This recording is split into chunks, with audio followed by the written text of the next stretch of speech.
নমস্কার বন্ধুরা, মিনুর রান্নাঘরে আপনাদের স্বাগত। চলে এলাম নতুন একটা রেসিপি নিয়ে। আজকের আমি তৈরি করব নানপুরি।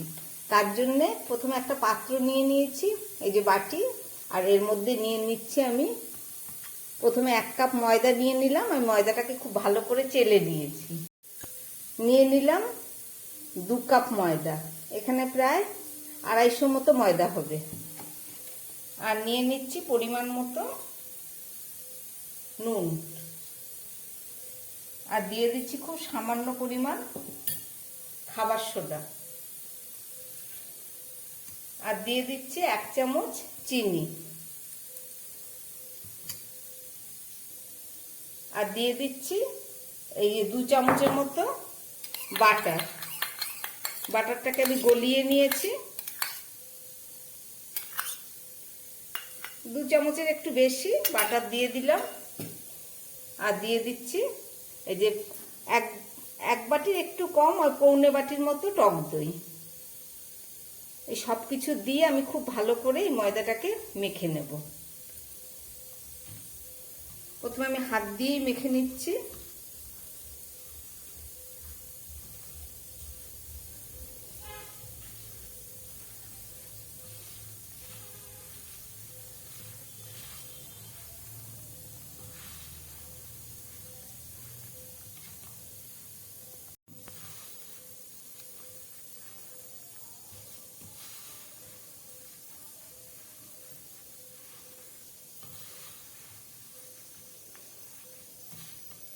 একটু শক্ত মনে হচ্ছে, ওই জন্য আমি সামান্য একটু জল দিয়ে দিচ্ছি।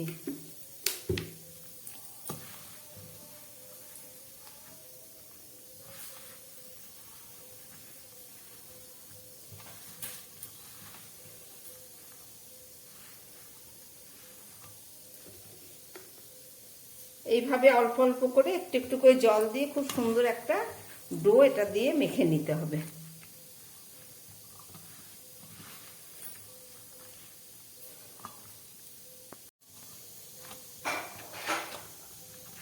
খুব সামান্য জল দিয়ে আমি মাখা ডোটা তৈরি হয়ে গেল আমার মাখা। টক দই, বাটার, এতেই অনেকটা মাখা হয়ে গেছে। এবার আমি এটাকে 10 মিনিটের জন্য ঢাকা দিয়ে রেখে দিচ্ছি। 10 মিনিট পরে ফেরত এসে আবার দেখাচ্ছি। এই নানপুরির সঙ্গে আমি ছোট আলু দিয়ে একটা দম তৈরি করব। আমি আলুটাকে প্রেসার কুকারের মধ্যে সিদ্ধ করে নিয়েছি। এবার খোসাগুলোকে ছাড়িয়ে আলুর দম করে আপনাদের দেখাচ্ছি। সিদ্ধ আলুগুলোকে আমি সুন্দর করে ছাড়িয়ে নিয়েছি। এবার চলুন রান্না করে দেখাচ্ছি আলুর দম। আলুর দম রান্না করার জন্য একটা কড়াই বসিয়ে দিয়েছি, তার মধ্যে আমি তেলটা দিয়ে দিচ্ছি।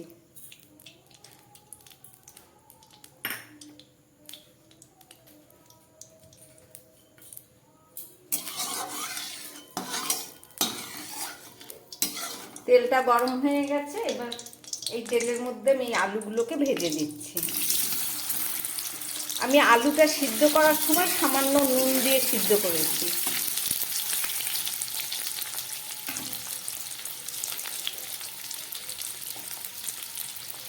আরও সামান্য একটু নুন অল্প করে দিয়ে দিলাম, আর দিয়ে দিচ্ছি একটু হলুদ,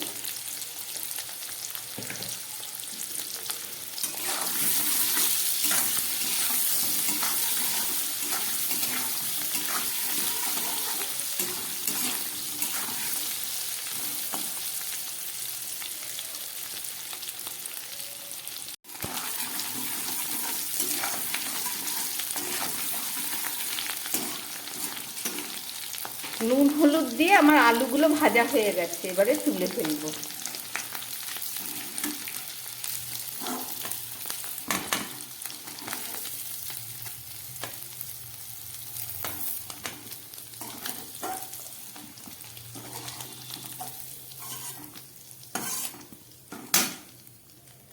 এই যে আলু ভাজা, এই আলু ভাজার তেলের মধ্যে আমি দিয়ে দিচ্ছি কিছুটা পেঁয়াজ। এখানে একটা গোটা পেঁয়াজ আছে। আলুর পরিমাণটা কম যেহেতু, এর জন্যে পেঁয়াজটাও কম দিলাম। আপনারা যে যেমন পরিমাণে রান্না করবেন সেই বুঝে পেঁয়াজটা দেবেন।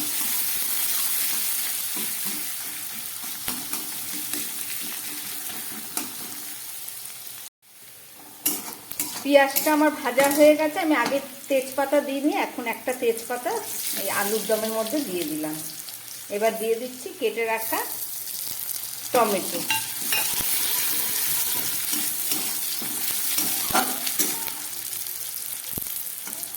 এবার দিয়ে দিচ্ছি আদা রসুন বাটা। এখানে 4 কোয়া রসুন আর সামান্য একটু আদা আছে।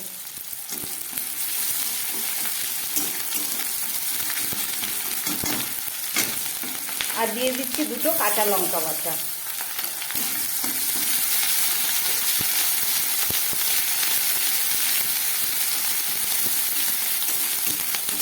গ্যাসটা একদম মিডিয়ামে আছে, একটু লোয়ে করে দিলাম, নাহলে পুড়ে যাবে। এবার দিয়ে দিচ্ছি হাফ চামচেরও কম জিরের গুঁড়ো, আর দিয়ে দিচ্ছি হাফ চামচেরও কম ধনের গুঁড়ো, আর দিয়ে দিলাম হাফ চামচেরও কম শুকনো লঙ্কার গুঁড়ো।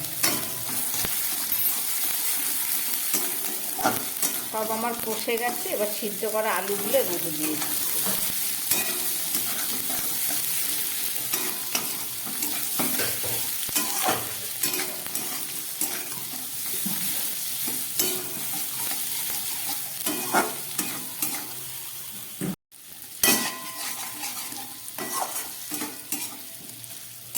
এবার দিয়ে দিচ্ছি আমি খুব অল্প পরিমাণে জল, কেননা আলু আমার আগেই সিদ্ধ হয়েছিল।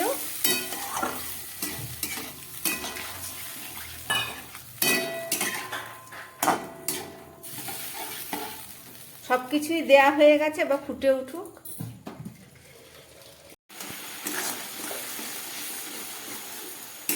মশলা দিয়ে কষাবার পরে 2-3 মিনিট ফুটে উঠলো। এবারে আমি দিয়ে দিচ্ছি এর মধ্যে গরম মশলার গুঁড়ো হাফ চামচ, আর দিয়ে দিচ্ছি হাফ চামচ ঘি। সবই আমার দেয়া হয়ে গেল। এবার আমি গ্যাসটাকে বন্ধ করে দেবো। আমার আলুর দমটা রেডি হয়ে গেছে।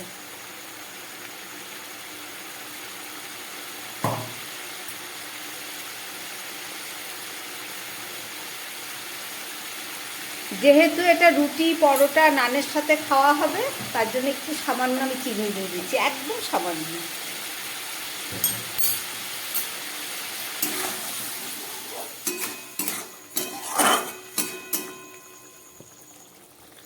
আমি গ্যাসটা বন্ধ করে দিলাম।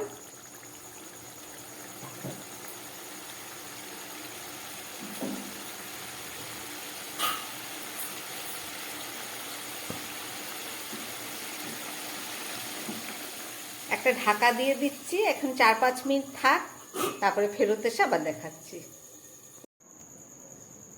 আমার ময়দাটা 10 মিনিট পরে খুলে নিয়ে এবার ছোট ছোট করে লেচি করে নিচ্ছি আমি।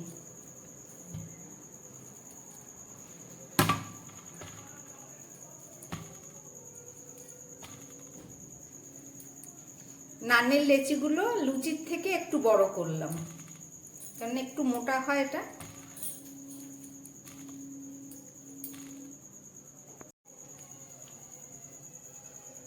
সমস্ত নানের লেচিগুলোকে আমি ভালো করে গোল করে নিলাম। এই যে, এবার চলুন বেলে নিই।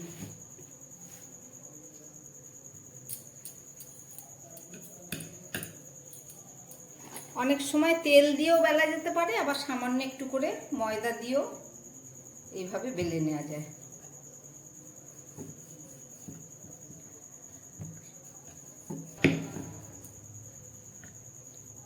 এই যে, এর থেকে আর বেশি পাতলা করব না, একটু মোটা মোটাই হয় এগুলো। এইভাবে আমি সব বেলে নিচ্ছি।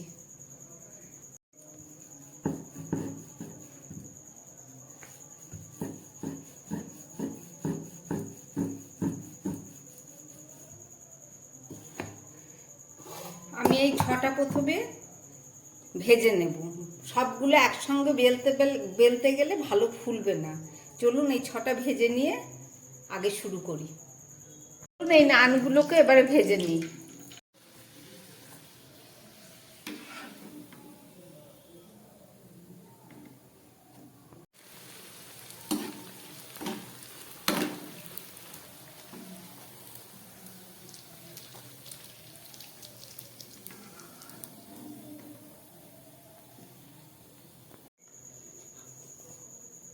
এই যে আমার গরম গরম নানগুলো রেডি হয়ে গেছে, চলুন এবার পরিবেশন করে নিই।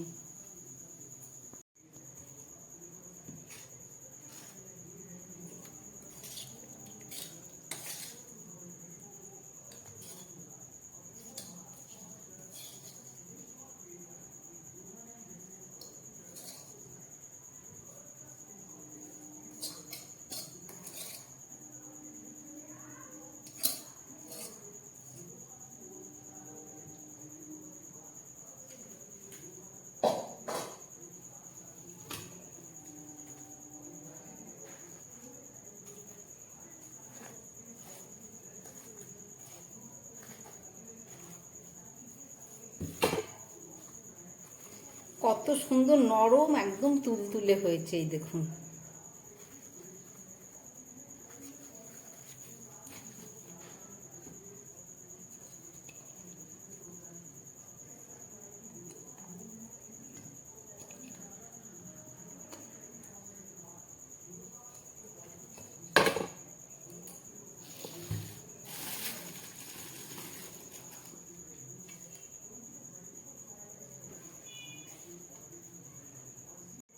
বানালাম একদম নরম তুলতুলে ফুলকো ফুলকো নানপুরি।